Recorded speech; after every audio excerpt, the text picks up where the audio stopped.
오늘은 성도님들과 위의 것을 찾으라는 제목으로 골로새서 3장을 살펴보기를 원합니다. 오늘 본문은 골로새서 3장 1절부터 4장 1절까지입니다. 골로새서 3장 1절부터 4장 1절까지입니다. 제가 본문을 읽어드리도록 하겠습니다. 골로새서 3장 1절입니다. 그러므로 너희가 그리스도와 함께 다시 살리심을 받았으면 위의 것을 찾으라. 거기는 그리스도께서 하나님 우편에 앉아 계시느니라. 위의 것을 생각하고 땅의 것을 생각하지 말라. 이는 너희가 죽었고 너희 생명이 그리스도와 함께 하나님 안에 감추어졌습니다. 우리 생명이신 그리스도께서 나타나실 그때에 너희도 그와 함께 영광 중에 나타나리라. 그러므로 땅에 있는 지체를 죽이라. 곧 음란과 부정과 사욕과 악한 정욕과 탐심이니 탐심은 우상 숭배니라. 이것들로 말미암아 하나님의 진노가 임하느니라. 너희도 전에 그 가운데 살 때에는 그 가운데서 행하였으나 이제는 너희가 이 모든 것을 벗어버리라. 곧 분함과 노여움과 악의와 비방과 너희 입에 부끄러운 말이라. 너희가 서로 거짓말을 하지 말라. 옛사람과 그 행위를 벗어버리고 새 사람을 입었으니 이는 자기를 창조하신 이의 형상을 따라 지식에까지 새롭게 하심을 입은 자니라. 거기에는 헬라인이나 유대인이나 할레파나 무할레파나 야만인이나 스구디아인이나 종이나 자유인이 차별이 있을 수 없나니 오직 그리스도는 만유시요 만유 안에 계시니라.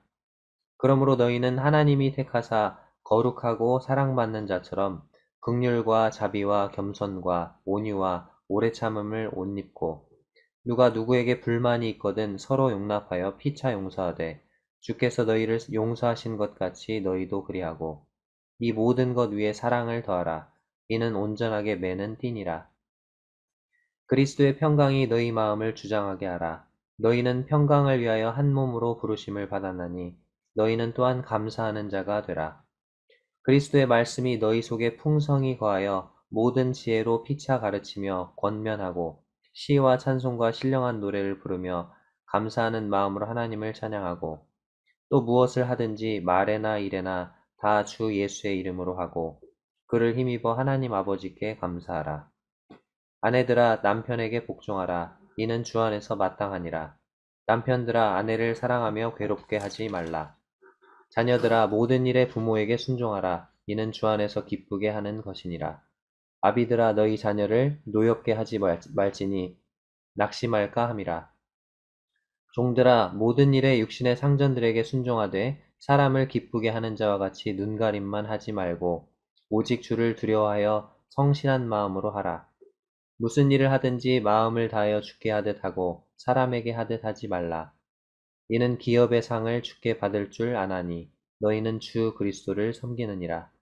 불의를 행하는 자는 불의의 보응을 받으리니 주는 사람을 외모로 취하심이 없느니라.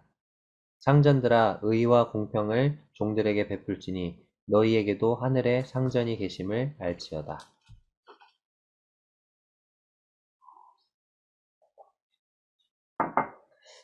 예배당에서 모였으면 제가 교독을 했을 텐데 혼자 읽으려니까 힘드네요.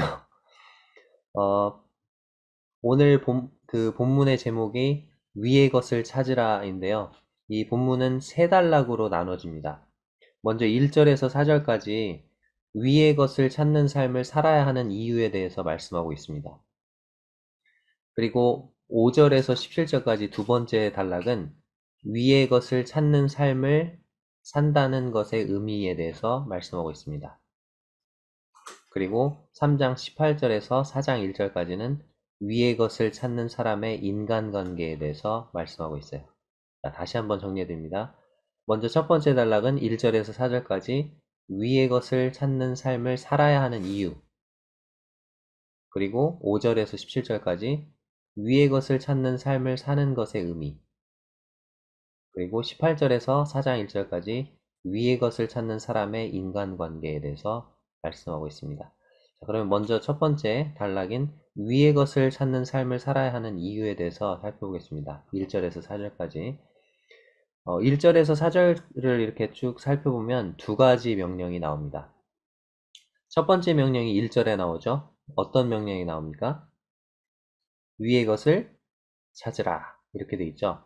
그리고 두 번째 명령이 2절에 나옵니다. 2절에 위의 것을 생각하고 땅의 것을 생각하지 말라. 영어 NIV 성경에는 위의 것을 찾으라는 부분이 위에 있는 것들에 내 마음들을 두라. 위에 있는 것들에 네 마음들을 두라. 이렇게 돼 있고, 위의 것을 생각하라는 부분이 위에 있는 것들에 내 생각들을 두라. 이렇게 돼 있어요. 위의 것을 찾고 생각하라. 이 부분을 NIV 성경에서는 위에 있는 것들에 네 마음을 두고 네 생각을 두라. 이렇게 돼 있어요. 킹제임스 성경에는 위의 것을 찾으라가 위의 것을 추구하라 라고 나와 있고요. 위의 것을 생각하라는 위에 있는 것에 애착을 두라 이렇게 나와 있습니다. 우리말 성경에는 그냥 찾으라, 생각하라 이렇게 단순하게 나와 있지만 헬라어 원어 성경에 나오는 이 명령형의 시제는 현재형으로 되어 있는데 헬라어에서 현재형은 계속해서 뭐뭐한다 그런 뜻을 가지고 있어요. 그래서 계속해서 찾고 추구해라, 계속해서 생각하고 애착을 둬라 그런 의미를 갖고 있습니다. 그러니까 여기서 말씀하고 있는 것은 우리에게 계속해서 너희는 위에 있는 것들에 마음을 두고 계속해서 위에 있는 것들을 생각해야 한다. 그런 의미를 담고 있어요. 자, 그렇다면 왜 우리는 계속해서 위에 있는 것들에 마음을 두고 계속해서 위에 있는 것들을 생각해야 할까요? 이 1절에서 4절까지를 살펴보면 우리가 그리스도와 연합한 자가 되었기 때문에 그렇다고 말씀하고 있습니다. 자, 그리스도는 교회의 머리이시지요. 그러면 우리는요, 머리 대신 그리스도의 몸입니다. 그러면 머리와 몸이 붙어 있습니까? 떨어져 있습니까? 우리 눈으로 보기에는 떨어져 있는 것처럼 보이죠. 근데 실제로는요, 하나님 보실 때는요, 붙어 있어요. 약간 좀 불완전하게 붙어 있는 게 아니고 완전하게, 온전히 연합된 자들이라고 말씀하고 있어요. 근데 우리가 그리스도와 온전히 연합됐는데 무엇에 연합이 됐는지 여기 말씀하고 있죠. 그리스도의 죽음과 부활과 승천과 재림에 연합이 되었다고 말씀하고 있습니다. 1절에서 4절 중에서 한번 살펴볼까요? 먼저 그리스도의 죽음에 우리가 연합됐대요. 어디 나와 있습니까? 3절에 보니까 이는 너희가 죽었고, 그래서 나 안 죽었는데 이렇게 생각할 수 있어요. 근데 우리의 죄된 그 옛사람이 예수 그리스도와 함께 죽었다고 말씀하고 계세요. 자, 두 번째로 예수 그리스도의 부활에 연합되었습니까? 어디에 나와 있습니까? 1절에 나와 있죠? 1절 처음에 그러므로 너희가 그리스도와 함께 다시 살리심을 받았으면, 그래서 우리가 예수 그리스도와 함께 다시 살리심을 받았다. 그리스도의 부활에 연합되었다고 말씀하고 계십니다. 자, 그 다음에 세 번째로 그리스도의 승천에 연합되었죠. 자, 그리스도의 승천에 연합되었다는 부분이 어디 나와 있습니까? 1절에 나와 있죠. 자, 위의 것을 찾으라 다음에 거기는 그리스도께서 하나님 우편에 앉아 계시느니라. 하나님 우편에 그냥 앉아 계신다고 돼 있는데 에베소서에서 우리가 살펴보니까 에베소서에 보니까 누구도 그리스도와 함께 앉아 있죠. 에베소서 2장 6절에는 이렇게 나와 있습니다. 또 함께 일으키사 그리스도 예수 안에서 함께 하늘에 앉히시니. 그러니까 우리를 함께 예수 그리스도와 부활시키셨을 뿐만 아니라 예수 그리스도와 함께 하늘에 앉히셨다고 말씀하고 있어요. 그래서 우리는 그리스도의 승천에도 연합되었습니다. 우리가 비록 지금 이 땅에 살고 있지만 하나님은 우리가 예수님과 함께 하나님 보좌 우편에 함께 앉아 있는 것으로 보신다는 거죠. 그리고 나중에 실제로 그 일이 일어날 것입니다. 자, 그 다음에 네 번째, 그리스도의 재림에 연합되었죠. 어디 나와 있습니까? 3절에 나와 있죠. 3절과 4절에 이는 너희가 죽었고 그 다음에 너희 생명이 그리스도와 함께 하나님 안에 감추어졌습니다. 자, 이것은 현재 우리의 상태예요. 우리의 생명이 그리스도와 함께 하나님 안에 감추어져 있습니다. 그래서 우리가 가진 이 새 생명은 현재는 세상 사람들 눈에 감추어져 있어요. 우리가 하나님의 자녀인 것을, 우리 안에 새 생명이 있는 것을 세상 사람들은 몰라봅니다. 그런데 4절에 보니까 우리 생명이신 그리스도께서 나타나실 그때에 너희도 그와 함께 영광 중에 나타나리라. 우리는 그분의 재림에도 함께합니다. 재림에 연합되었어요. 그래서 그때 우리는 그분과 함께 영광 중에 나타나게 될 것입니다. 그때 온 세상이 우리를 그리스도의 신부로, 그리스도의 몸으로, 또 하나님의 자녀로 알아볼 것입니다. 그렇기 때문에 우리가 우리의 머리 되신 예수 그리스도가 계신 그곳에 우리의 마음을 두고 항상 생각해야 된다고 말씀하고 있어요. 자, 우리가 왜 위의 것을 찾아야 됩니까? 왜 위의 것을 찾는 삶을 살아야 되죠? 위에 계신 예수 그리스도와 연합된 자이기 때문에, 그의 죽음과 부활과 승천과 재림에 연합되었기 때문에. 자, 그렇다면 위의 것을 찾고 위의 것을 생각하는 삶이란 어떤 삶일까요? 이 땅 위에서의 일은 하나도 안 하고 그러면서 하늘만 쳐다보면서 공상에 빠져 있는 삶일까요? 그것이 위의 것을 찾는 삶일까요? 아니죠. 이제 이어지는 5절부터 17절까지 이 땅에서 어떻게 사는 삶이 위의 것을 찾는 삶인지를 보여줍니다. 이 위의 것을 찾는 삶을 산다는 것의 그 의미를 두 가지 그림을 통해서 보여주고 있는데, 5절과 6절에서 첫 번째로 누군가를 죽이는 그림을 보여주고요. 좀 잔인한가요? 누군가를 죽이라고 하고 있어요. 그 다음에 7절에서 17절까지 옷을 갈아입는 그림을 통해서 보여줍니다. 자, 먼저 첫 번째, 누군가를 죽이는 그림을 통해서 위의 것을 찾는 삶을 사는 게 어떤 의미인지를 보여주고 계세요. 자, 누구를 죽이라고 말씀하시죠? 5절. 그러므로 땅에 있는 지체를 죽이라. 땅에 있는 지체를 죽이라고 말씀하고 계세요. 자, 죽인다는 게 뭐죠? 죽인다. 생명을 완전히 끊어놓는 것을 말하죠. 생명이 공급되는 원천을 완전히 차단해버리는 것을 말합니다. 주님은 땅에 있는 지체를 5%만 살려둬라 이렇게 말씀하지 않으세요. 그 언젠가 하나님께서 사울 왕에게 명령하셨죠. 아말렉을 어떻게 하라고요? 아말렉을 하나도 남김없이 진멸하라. 마찬가지입니다. 하나님은 우리의 육신, 즉 땅에 있는 지체를 철저하게 진멸할 것을 말씀하세요. 땅에 있는 지체가 살아서 꿈틀대지 않도록, 어느샌가 힘과 기운을 얻어서 나를 잠식해 들어가지 못하도록 철저하게 진멸하고 죽이라고 말씀하고 계십니다. 자, 그럼 땅에 있는 지체가 뭘까요? 이 방금 읽은 땅에 있는 지체를 죽이라 이 다음에 땅에 있는 지체가 무엇인지 설명이 나옵니다. 곧 음란과 부정과 사욕과 악한 정욕과 탐심이니 탐심은 우상 숭배니라. 자, 먼저 첫 번째 단어 음란이 나오죠. 음란이란 이 단어는 헬라어로 포르네이아. 자, 이 포르네이아에서 여러분들이 잘 어디선가 들어본 그 단어가 나왔어요. 포르노라는 단어. 영어로는 포르노그라피라고 되어 있죠. 음란물을 가리키는 그 단어가 여기서 나왔습니다. 이 음란은 모든 성적인 부도덕을 가리킵니다. 하나님께서는 한 남자와 한 여자가 결혼의 테두리 안에서 누릴 수 있도록 성을 창조하셨어요. 이것을 벗어난 모든 성행위는 음란이고 성도의 삶에서 용납될 수 없는 것입니다. 그래서 이 음란을 죽이라고 말씀하고 계세요. 두 번째가 뭡니까? 부정입니다. 부정. 깨끗이 못하다는 거죠. 음란을 포함한 모든 깨끗하지 못하고 더러운 행위를 가리켜요. 그 다음에 사욕, 잘못된 욕망이고요. 악한 정욕, 이것은 악한 욕심을 가리키고, 그 다음에 탐심이 나오는데 뭔가를 이렇게 탐내는 마음이잖아요. 근데 이 탐심이 뭐라고 되어 있습니까? 탐심은 우상숭배니라 이렇게 되어 있죠. 5절에. 자, 탐심이 왜 우상숭배일까요? 탐심이라는 게 뭐죠? 뭔가를 더 많이 얻어서, 자, 그런데 그렇게 많이 막 얻으려고 하는데 그렇게 많이 얻으려는 목적이 뭐예요? 그렇게 많이 얻어서 누구를 만족시키려고 하는 거예요? 네, 나 자신을 만족시키려고 하는 죄악된 욕망이 탐심입니다. 그래서 그 자기가 얻고자 하는 그 모든 것들이 다 누구를 위해서, 나를 위해서 존재하는 것처럼 행동하는 것. 근데 모든 것이 누구를 위해 존재하죠? 하나님을 위해 존재하잖아요. 나의 존재 목적도 하나님을 위해서잖아요. 근데 탐심은 모든 것이 누구를 위해서 존재한다고요?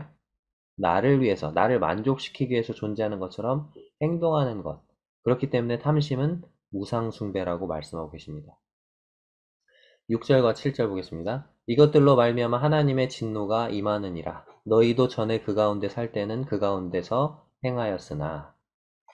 앞에 5절에 나오는 이 땅에 있는 지체, 즉 땅에 속한 죄악된 육신의 본성인 음란과 부정과 사욕과 악한 정욕과 탐심, 이런 것들 때문에 하나님의 진노가 임한다고 말씀하고 있습니다.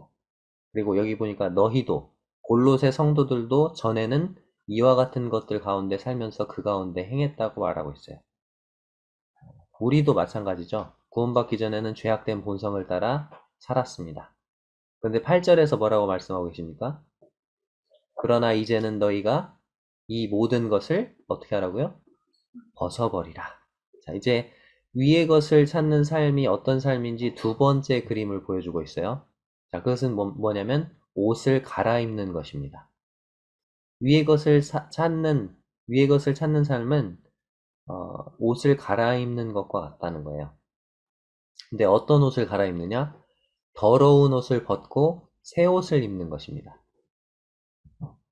자, 성도님들 운동을 많이 해서 땀에 흠뻑 젖은 옷, 그리고 땀에 흠뻑 젖은 양말을 입고 신어보신 적 있으시죠? 그 옷을 바로 벗으면 좋은데 계속 입고 있어요. 그러면 나중에 거기서 무슨 냄새가 나는지 아세요? 네, 제가 뭐 운동을 하거나 막 땀 흘리고 오면은 수빈이 엄마가 막 저리 가라고 막 소스라치게 놀라면서 저를 멀리 합니다. 그러면서 청국장 띄우는 냄새가 난다고 그래요. 옷에서. 자, 그 청국장 띄우는 냄새가 나는 그 옷을 계속 입고 싶으세요? 아니면 빨리 벗고 싶으세요? 뭐 운동을 안 해보셔서 모르시겠습니까? 어떤 일을 하다가 막 오물이 묻었어. 더러운 게 엄청 많이 묻었어. 그 옷을 빨리 벗어야 되겠어요? 아니면 계속 입으면서 그 옷을 즐겨야 되겠어요? 빨리 벗어야 되겠죠? 그래서 그 옷을 벗었어요. 벗고 나서 뭘 하죠, 보통 우리가? 옷을 벗으면? 바로 옷을 입습니까? 아니죠. 그 옷을 벗고 비누로 온몸을 깨끗하게 샤워를 하고, 이제 샴푸도 좋은 향기 나는 샴푸를 쓰고 해가지고, 이렇게 하고 깔끔하게 나왔어요. 자, 그러면 이제 무슨 옷을 입어야 할까요? 무슨 옷을 입어야 정상이죠? 네, 새 옷, 그렇죠. 깨끗하게 세탁돼서 향긋한 냄새가 나는 옷을 입어야 정상이에요. 근데 어떤 사람이 그렇게 샤워를 깨끗하게 하고 나왔는데, 다시 그 청국장 띄우는 냄새가 나는 땀에 젖은 옷을, 자기가 벗었던 그 옷을 다시 입는다면요. 생각만 해도 몸서리 쳐지지 않습니까? 네. 그런데 그게 바로 우리의 모습이라고요. 우리가 그러고 있다고요. 비정상적이죠? 마찬가지입니다. 여기서 성도가 벗어야 할 옷, 그리고 입어야 할 옷이 무엇인지를 보여주고 있어요. 우리가 벗어야 할 옷이 무엇입니까? 8절과 9절에 나와 있죠? 8절과 9절 읽겠습니다. 같이 한번 읽어볼까요? 시작. 곧 분함과 노여움과 악의와 비방과 너희 입에 부끄러운 말이라. 너희가 서로 거짓말을 하지 말라. 옛사람과 그 행위를 벗어버리고. 자, 우리가 벗어야 할 그 더러운 옷이 무엇인지, 그 냄새나는 옷이 무엇인지를 8절과 9절에서 보여주고 있어요. 자, 첫 번째로 뭐가 나옵니까? 분함. 분함이 영어로는 앵거로 돼 있네요. 앵그리 버드 아시죠? 앵그리. 그래서 화가 나는 것이 분함이에요. 근데 이것은, 그 원어상 의미는 표면 아래에 자리 잡고 천천히 끓으면서 쌓여가는 감정이래요. 막 폭발해서 분출하는 감정은 그 다음 단어인 노여움. 이게 이제 영어로는 rage가 되고 경노가 됩니다. 노여움은 불꽃처럼 강력하고 신속하게 폭발하듯 타오르는 감정이래요. 분함은 표면 아래에서 천천히 끓이면서 쌓여가는 감정이고, 우리는 노여움은 좀 바로 티가 나니까, 그런데 분함은 그래도 표시를 안 내니까 괜찮다고 생각하는데, 하나님은 분함과 노여움을 다 말씀하고 계세요. 속에 화를 끓이고 있으면서 그걸 품고 있는 것도, 하나님은 이것도 벗어버려야 될 죄다 말씀하고 계세요. 그 다음에 악의가 나오죠. 악의. 나쁜 뜻이란 뜻인데 나쁜 생각. 다른 사람을 해하려는 악하고 고의적인 의도를 말합니다. 근데 이 악의라는 단어가 어디와 어디 사이에 있어요? 분함과 노여움, 그리고 비방과 너희 입에 부끄러운 말, 그 사이에 있죠? 그래서 어떤 성경학자는 그렇게 말하더라고요. 이 악의가 그 사이에 있다는 거다. 그래서 우리가 어떤 악의를 갖게 됐을 때 그게 분함과 노여움으로 표출되기도 하고 비방과 부끄러운 말로 표현되기도 한다. 그렇게 말하기도 하더라고요. 자, 그 다음에 비방이 나오죠. 비방은 상대방의 성품을 비방하는 것입니다. 다른 사람의 명예를 훼손하는 나쁜 말, 험담, 뒷담화 이런 것이 여기에 속하게 되는 거죠. 그 사람이 없을 때 그 사람에 대해서 막 말하는 거, 비방입니다. 이것을 벗어버리라고 말하고 있어요. 그 다음에 부끄러운 말. 자, 이것은 혐오스럽고 더러운 말, 저속하고 독설적인 말, 음담패설, 욕설 이런 것들이 여기에 해당이 되겠습니다. 그리고 9절에는 거짓말이 나와 있죠. 우리가 연합되어 있는 그리스도는 진실하시고 참된 분이시죠. 그렇기 때문에 우리도 그리스도께 연합된 사람들로서 말에 있어서 진실된 그런 사람이 되어야 하겠습니다. 우리가 벗어버려야 될 옷을 살펴봤는데, 자, 이제 우리가 갈아입어야 할 옷은 어떤 옷일까요? 10절에서 17절까지 나와 있습니다. 10절, 새 사람을 입었으니 그렇게 되어 있습니다. 이는 자기를 창조하신 이의 형상을 따라 지식에까지 새롭게 하심을 입은 자니라. 자, 우리가 입어야 될 옷은 새 사람이라고 되어 있죠. 우리가 입어야 될 옷은 새 사람에게 속한 성품들입니다. 우리를 새로운 피조물로 창조하신 주님의 형상을 따라서 지식에까지 새롭게 하심을 입은 새 사람을 옷 입어야 한다고 말하고 있어요. 그리고 이것은 차별이 없다. 11절에 이 새 사람으로 옷을 입는 것에는 헬라인이나 유대인이나, 자, 이것은 인종적인 차별이죠. 할레파나 무할레파나, 이거는 종교적인 차별을 가리킵니다. 야만인이나 스구디아인이나, 이건 문화적인 차별을 가리켜요. 야만인은 로마 시대 당시 헬라어를 말할 수 없는 사람들을 야만인이라고 불렀대요. 이 스구디아인이 나오는데 우리 학생들 학교에서 배우는 역사책에 스키타이족으로 나옵니다. 이 스키타이족은 흑해 주변에 살았던 유목민 부족인데 난폭한 그런 사람들로 알려져 있대요. 아무튼 야만인이나 스구디아인이나 문화적인 그런 차별, 그 다음에 종이나 자연이나 그런 사회적인 신분의 차별이죠. 그런 차별이 예수 그리스도 안에서는 있다 없다? 없다는 거예요. 새 사람으로 옷 입는 이런 것에는 없다는 거예요. 그리스도 안에서 이렇게 다양한 부류의 사람들이 예수 그리스도와 연합되고 동등한 영적인 지위를 누린다는 것입니다. 오직 그리스도는 만유시고 우리의 모든 것이 되시고 만유 안에 계십니다. 우리 안에 거하십니다.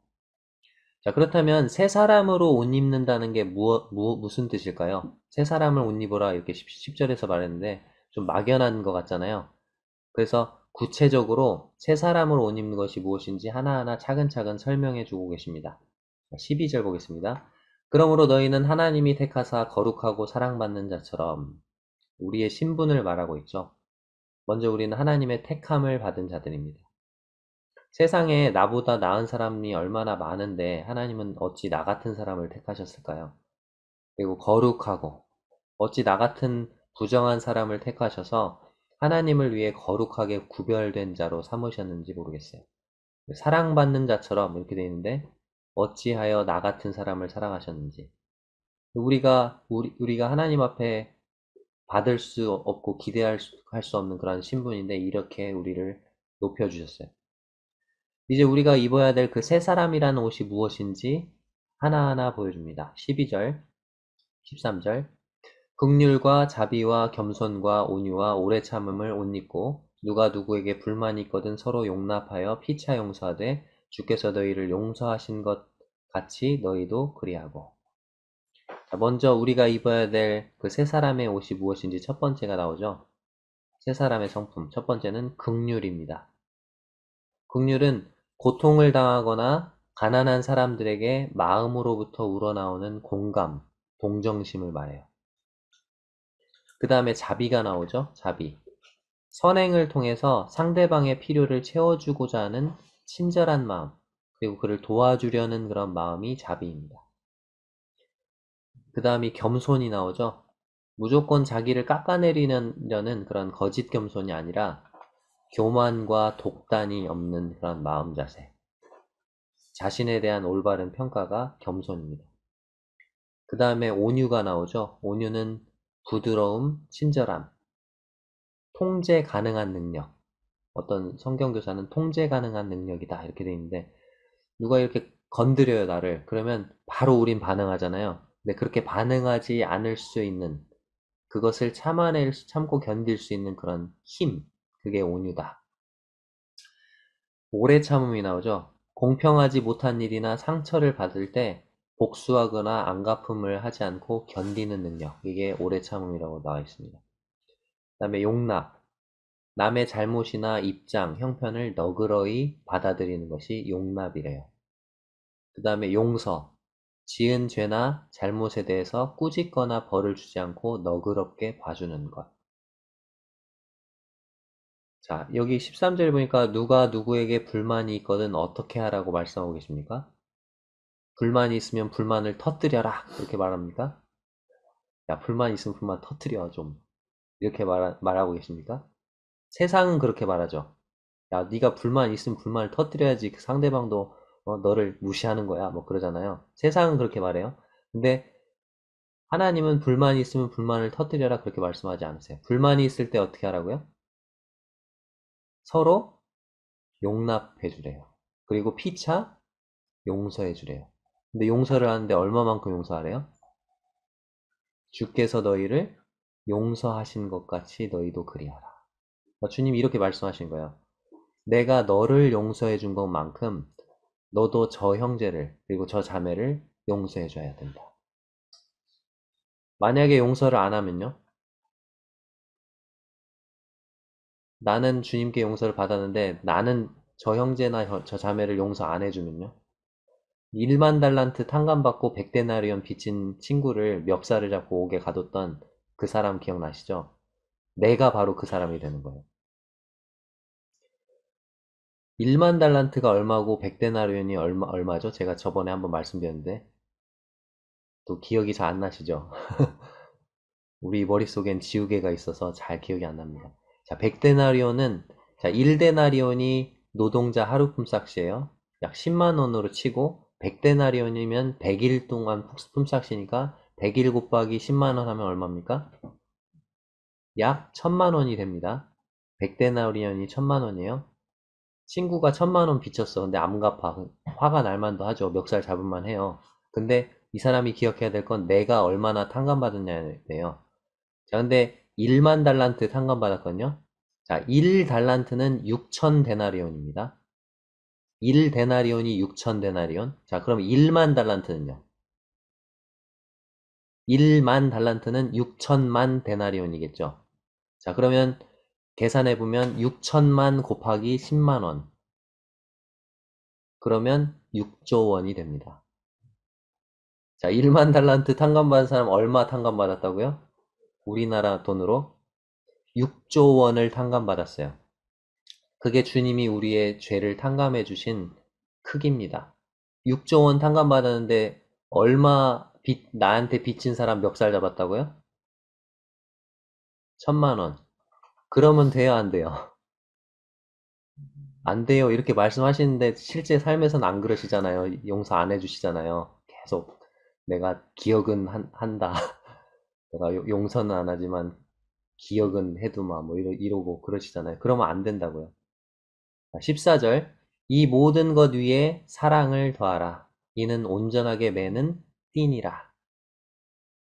유대인들이 입었던 옷은, 우리는 지금 이렇게 옷을 딱 팔에 이렇게 끼우고 이런 식으로 옷을 입는데, 유대인들이 입었던 옷은 천을 몸에다 그냥 걸치는 식으로 옷을 입죠. 그래서 그게 흘러내리거나 벗겨질 위험이 있어요. 그래서 뭘 해야 될까요? 뭘로 단단히 매야 될까요? 네, 허리띠를 해야 되겠죠. 허리띠로 온전히 매야 되는 거예요. 12절과 13절에 나오는 그 세 사람에 속한 그 덕목을 온전히 이루어 주는 것, 그게 뭡니까? 사랑입니다. 우리의 긍휼과 자비와 겸손과 온유, 오래 참음, 용납, 용서. 자, 이것이 무엇에 기초한 것이어야 돼요? 사랑에 기초한 것이 되어야 돼요. 그래야 온전하게 매는 띠가 됩니다.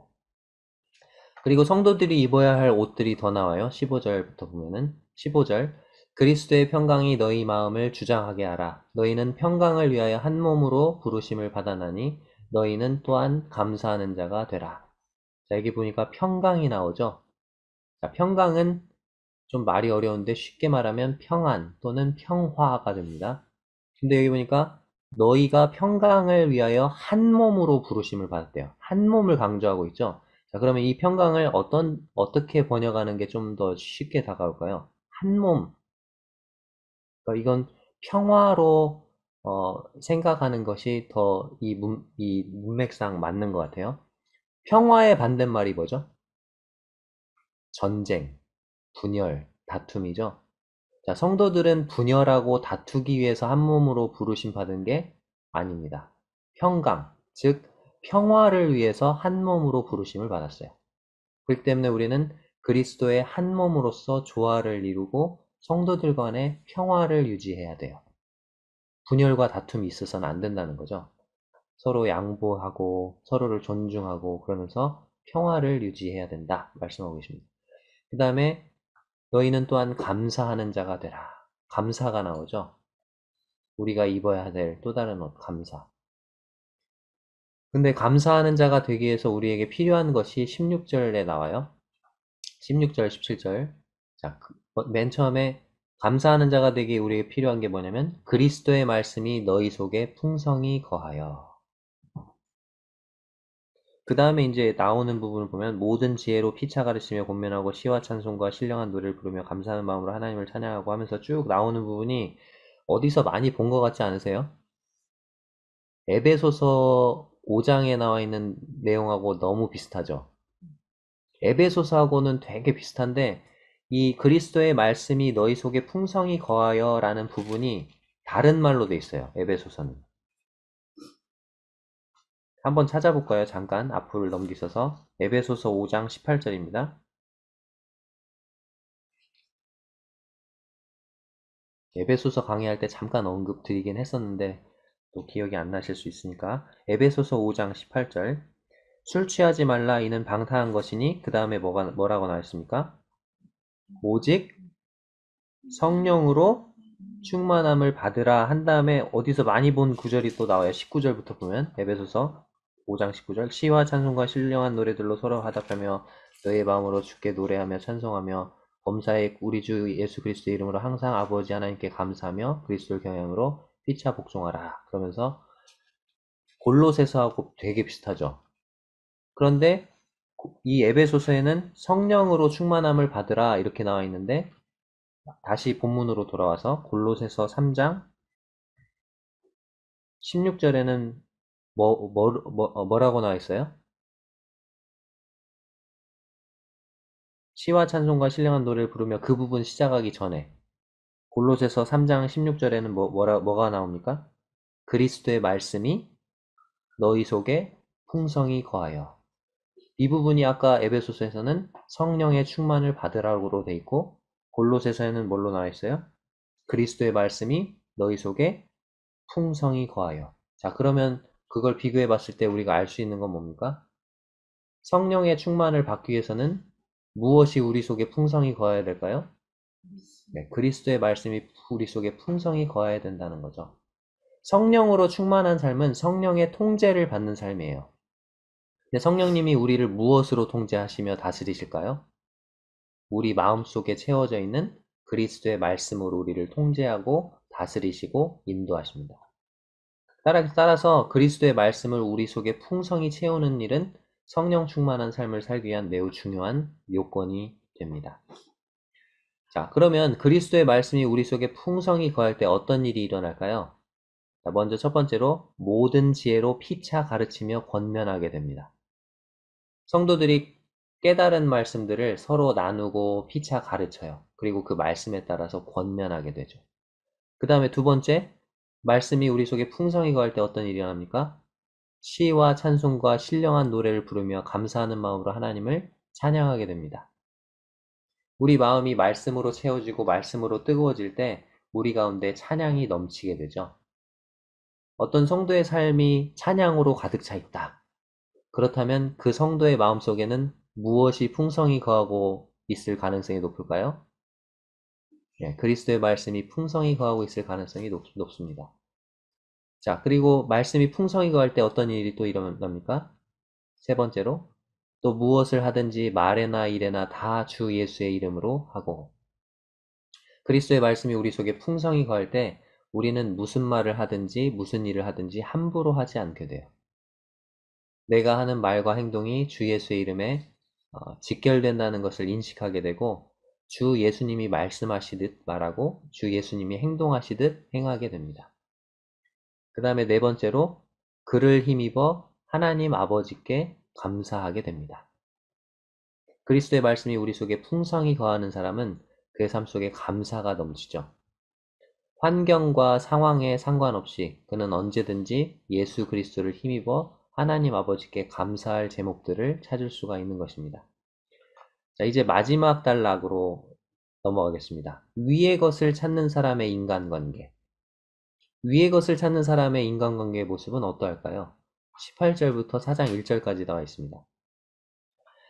위의 것을 찾는 사람의 인간관계.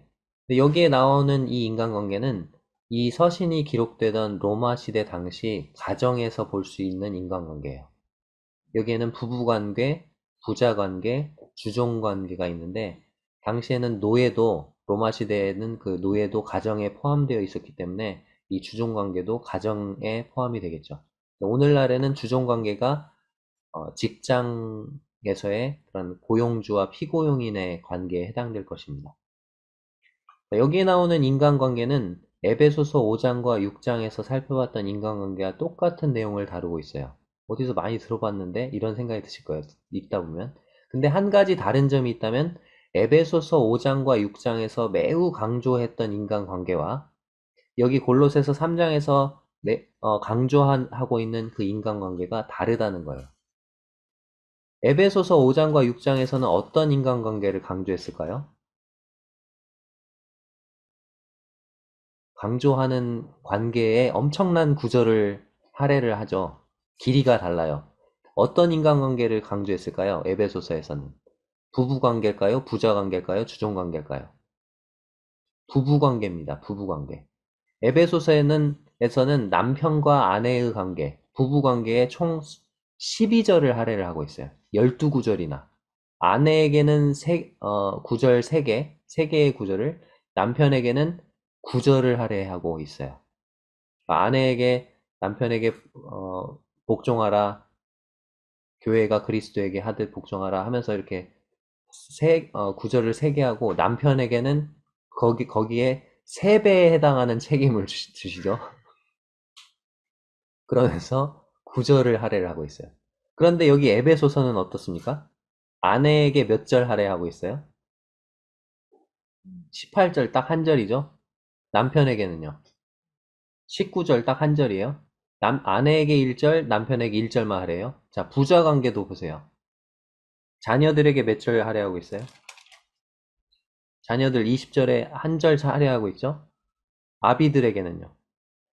부모들에게 1절 할애하고 있어요. 21절. 자, 그런데 주종 관계에서는 종들에게 몇 절 할애하고 있습니까? 종들아 하면서 25절까지 4절을 할애하고 있죠.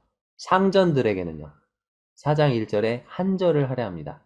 자, 그러면 왜 골로새서는 에베소서는 부부관계를 강조하는 게 왜냐면 그리스도와 교회의 모형이기 때문에 그 부분을 강조하기 위해서 그렇게 강조를 했는데 골로새서는 왜 주종관계를 더 강조하고 있을까요?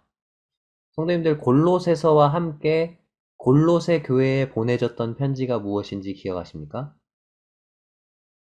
네, 바로 빌레몬서입니다. 골로새 교회에 빌레몬이 있었죠. 그리고 이 빌레몬서는 골로새 교회 성도였던 빌레몬에게서 도망쳐갔던 오네시모를 용서해주고 그를 더 이상 종이 아니요 사랑받는 형제로 영접해줄 것을 간청하는 사도 바울의 간절한 사랑의 요청이 담긴 편지가 바로 빌레몬서입니다. 자, 빌레몬서가 주인인 빌레몬에게 종인 오네시모를 사랑받는 형제로 대해줄 것을 간청하고 있다면, 이 골로새서에서는 반대로 종의 신분을 가진 성도들에게 육신의 상전들을 하늘에 계신 주님을 섬기듯 섬겨야 될 것을 말씀하고 있어요. 그래서 그 둘 사이에 균형과 조화를 이루고 있습니다. 자, 그러면 위의 것을 찾는 사람의 인간관계가 어떤 모습이어야 되는지 한번 살펴보겠습니다. 18절, 아내들아 남편에게 복종하라. 이는 주 안에서 마땅하니라. 자, 아내들아 한 다음에 남편에게 복종하라 그냥 말씀하셨어요. 조건을 안 달았어요. 네 남편이 다정한 사람이라면 복종해라. 네 남편이 신사라면, 젠틀한 사람이라면 복종해라. 그렇게 말하고 있지 않아요. 그냥 남편에게 복종하라고 말씀하고 있어요.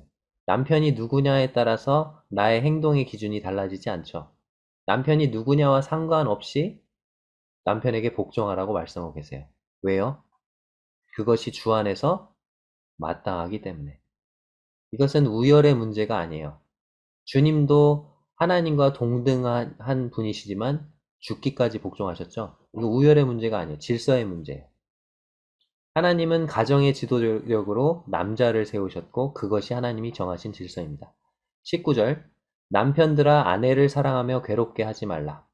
자, 남편들은 여기에는 나오지 않지만 에베소서에서 했던 것을 조금 인용한다면, 그리스도께서 교회를 사랑하신 것처럼 아내를 희생적으로 헌신적으로 사랑해야 합니다.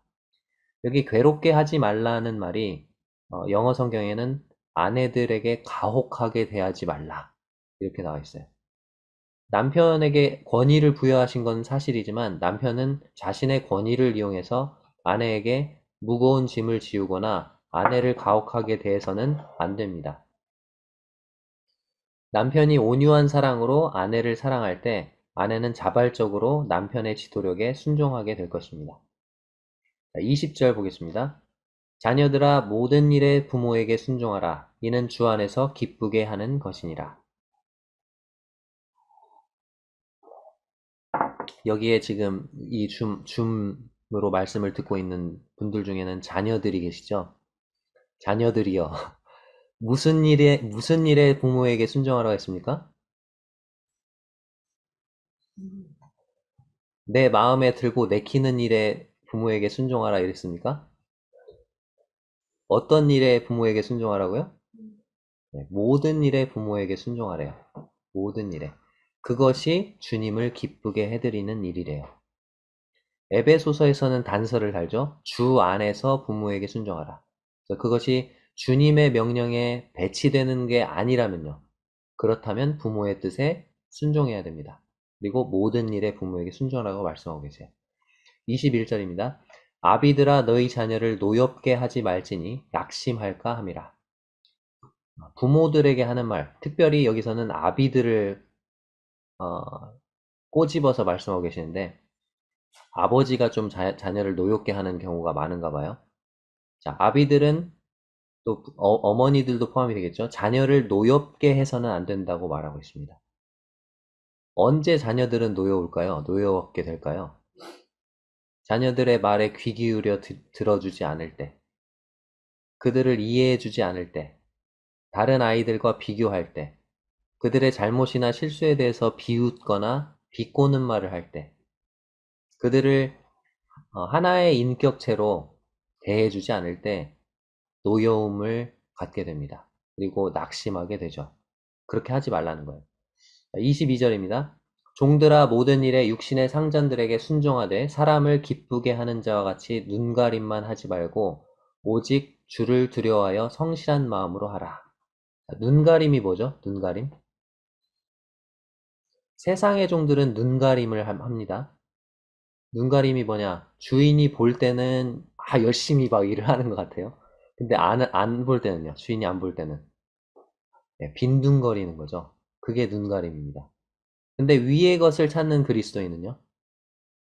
주인이 안 볼 때도 하늘에서 그를 지켜보고 계시는 주님을 의식해요. 그래서 그분을 두려워해서 성실한 마음으로 일합니다. 23절과 24절 보겠습니다. 무슨 일을 하든지 마음을 다하여 주께 하듯 하고 사람에게 하듯 하지 말라. 이는 기업의 상을 주께 받을 줄 아나니 너희는 주 그리스도를 섬기느니라. 위의 것을 찾는 그리스도인은 무슨 일을 하든지 마음을 다해서 주님께 하듯 자신의 상전을 섬길 것입니다. 왜 그렇죠? 24절에 뭘 받는다고요? 기업의 상. 육신의 상전을 주께 하듯 섬길 때 주님은 그것을 기억하시고 그에게 상을 주실 것이기 때문입니다. 여기 한 그리스도인이 있어요. 근데 그는 사회적으로 비천한 신분인 로마의 노예예요. 그에게도 상을 받을 수 있는 길이 있을까요? 나는 비천한 노예 신분이라 그리스도의 심판대에서 내가 뭐 받을 수 있는 게 있겠어? 그렇게 생각하지 말라는 거죠. 있다는 거예요. 그가 섬기는 상전을 주님을 섬기듯 성실하게 섬긴다면 하나님은 그의 그러한 섬김에 대해서 상을 주신다는 겁니다. 세상에서 비천하고 보잘것없이 여겨지는 일을 할지라도 우리가 주님을 섬기듯 그 일을 성실하게 할 때 주님은 상을 약속해 주십니다. 우리는 때로 어떤 일을 영적이고 거룩한 일, 어떤 일은 육적이고 세상적인 일, 이렇게 구분하고 나누는 경향이 있어요. 말씀을 전하거나 기도를 하거나 성도들을 신방하거나 그런 일들은 좀 더 영적이고 거룩하게 보이고, 교회에서 설거지를 하거나 화장실을 청소하는 일은 좀 더 낮고 시시하게 보입니다. 그러나 우리가 일상생활에서 하는 모든 일들이 영적이고 거룩한 일이 될 수 있어요. 애찬 설거지도, 또 교회 식당에 음식물 쓰레기를 버리는 일도, 교회 화장실을 청소하는 일도, 성도들을 자동차로 모셔다 드리는 일도, 걸레로 교회 바닥을 닦는 일도 모두 어떤 마음과 태도로 하느냐에 따라 영적이고 거룩한 일이 될 수 있습니다. 그가 하나님 우편에 앉아 계신 주님을 의식하면서 성실하게 그 모든 일을 행할 때 하나님은 그 일들을 기억하시고 그 모든 섬김에 대해서 상을 주십니다. 자, 그렇다면 불의에 대해서는요. 25절 불의를 행하는 자는 불의의 보응을 받으리니 주는 사람을 외모로 취하심이 없느니라. 똑같이 종으로 노예로 상전을 섬기는데 앞의 종은 하늘에 계신 주인을 의식함으로 성실히 섬겨서 상을 받아요. 똑같은 노예인데도 불구하고 똑같은 신분인데도 불구하고 눈가림만 하고 주인의 것을 떼어먹거나 도둑질을 하는 등 불의를 행한다면요. 불의의 보응을 받게 될 것이라고 말씀하고 계십니다. 주님은 사람을 외모로 취하시지 않기 때문에. 4장 1절입니다. 상전들아 의와 공평을 종들에게 베풀지니 너희에게도 하늘에 상전이 계심을 알지어다. 상전들은 의와 공평을 종들에게 베풀어야 한다고 말하고 있습니다. 상전들은 종을 학대하거나 착취해서는 안 돼요. 그들이 일한 만큼 그 대가를 받을 수 있도록 의와 공평으로 대해야 합니다. 상전들 역시 자신들에게도 하늘에 상전이 계심을 의식해야 합니다. 이것이 위의 것을 찾는 사람의 인간관계예요. 위의 것을 찾는 사람은 모든 인간관계에서 위에 계신 그리스도를 생각해야 됩니다. 아내들은 위의 것을 찾아서 복종의 본보기이신 그리스도를 바라봐야 됩니다. 남편들은 위의 것을 찾아서 사랑의 본보기이신 그리스도를 바라봐야 됩니다. 자녀들은 위의 것을 찾아서 순종의 본보기이신 그리스도를 바라봐야 됩니다. 종들은 위의 것을 찾아서 공평하게 보응하시는 그리스도를 바라봐야 되고, 주인들은 위의 것을 찾아서 하늘에 계신 주인이신 그리스도를 바라봐야 됩니다. 우리는 모든 인간 관계에서도 위의 것을 찾는 사람이 되어야 됩니다. 오늘 말씀을 정리해 보겠습니다. 오늘 위의 것을 찾으라는 제목으로 성도님들과 골로새서 3장 말씀을 살펴봤습니다. 먼저 첫 번째 단락에서 위의 것을 찾는 삶을 살아야 하는 이유에 대해서 살펴봤죠. 왜 우리는 위의 것을 찾는 삶을 살아야 됩니까? 위에 계신 누구와 연합됐다고요? 그리스도와 연합한 자가 되었기 때문에, 그의 죽음과 부활과 승천과 재림에까지 연합된 사람이 되었기 때문에. 두 번째로 위의 것을 찾는 삶을 산다는 것의 의미를 살펴봤죠. 두 가지 그림을 살펴봤습니다. 첫 번째는 죽이기였어요. 누구를 죽이라고요? 땅에 있는 지체를 죽이라고요. 두 번째, 옷 갈아입기의 그림을 살펴봤죠. 무엇을 벗어버리고요? 옛사람과 그 행위를 벗어버리고 무엇을 입으라고요? 새 사람을 입으라. 새 사람에 속한 성품들을 입어야 된다고 말씀하고 계십니다. 그 다음 마지막으로 3장 18절부터 4장 1절까지 위의 것을 찾는 사람의 인간관계에 대해서 살펴봤습니다. 부부관계와 부자관계와 주종관계, 이 모든 인간관계에서 우리는 예수 그리스도의 본을 따라야 할 것입니다. 남원 서문교회 모든 성도님들이 항상 위에 계신 그리스도를 바라봄으로 인격적으로는 예수 그리스도의 새로운 성품을 매일의 삶 가운데서 드러내시고 또 인간관계에 있어서는 모든 인간관계의 본이 되신 예수 그리스도를 닮는 성도님들이 되시기를 바랍니다. 이상으로 오늘 말씀 마치겠습니다. 감사합니다.